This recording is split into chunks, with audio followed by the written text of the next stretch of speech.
Ito, yung ulam namin ito, okra. Yan, nilagang okra ang ulamin namin. Yan lang, ang ulamin namin mag-asawa. At may kunting adobong manok. Yan, okay yan. Isasalang ko na ito, okra. Okra ang ulamin namin ngayon ni Mrs. Yan, nilagang okra.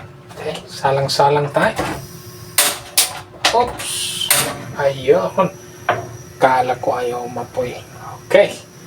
Laga ko lang muna. Hanggang maluto, kainan na.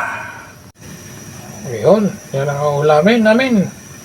May Mrs. silang pirasong okra lang yan. Lalaga muna. Pagkaluto, kainan na. Tingnan ko. Ito mukhang luto na. Ayun. Luto na. Malambot na. Hindi ko sobrahan ng luto para hindi siya masyadong malambot. Maganda yung medyo may kunat ang kain. Nguya. May kunting lutong. Okay, kainan na. Uwiin ko na lang to, sabay kain na.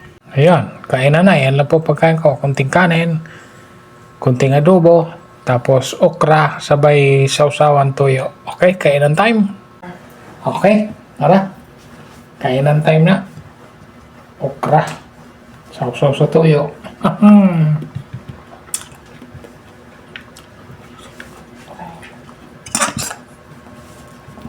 Kunting adobo na manok.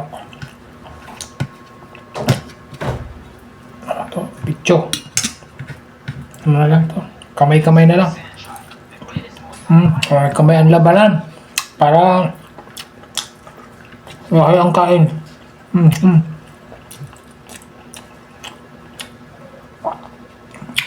Pwede na.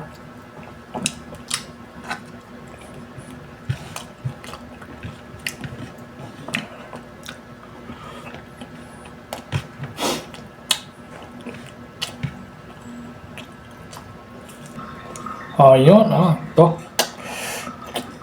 Karaos na naman isang kainan.